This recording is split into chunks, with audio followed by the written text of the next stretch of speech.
নমস্কার বন্ধুরা, রুমা রান্নাঘরে চলে এসেছি। আজকে খুব সহজ একটা রেসিপি করে দেখাচ্ছি। ফুলকপি আর পালং শাক দিয়ে আমি ডালিয়া করে দেখাবো।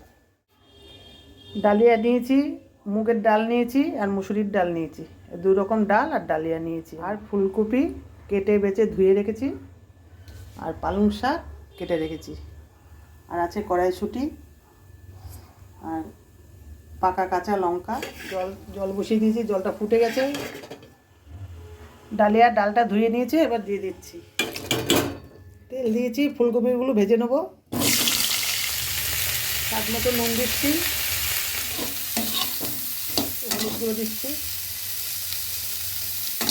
ওটা কড়াইশুঁটি দিই, লঙ্কা দিয়ে দিচ্ছি, আদা ফোড়নে গ্রেট করেছি সেটা দিয়ে দিলাম।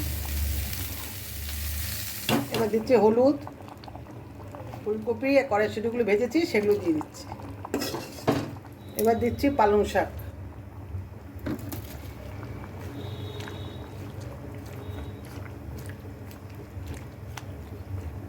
বন্ধুরা, এইভাবে ডালিয়া করে খাবেন, খুবই খেতে সুস্বাদু লাগে। একটা কড়াই বসিয়ে দিচ্ছি, একটু ফোড়ন দেবো, একটু ঘি দিচ্ছি, একটা শুকনো লঙ্কা দিচ্ছি, আর দিচ্ছি জিরে। এদিকে যে ফোড়নটা ঢেলে দিচ্ছি।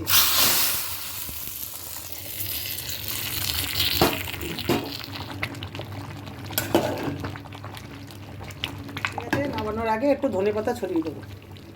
খেতে অসাধারণ লাগে বন্ধুরা, আপনারাও করে খাবেন।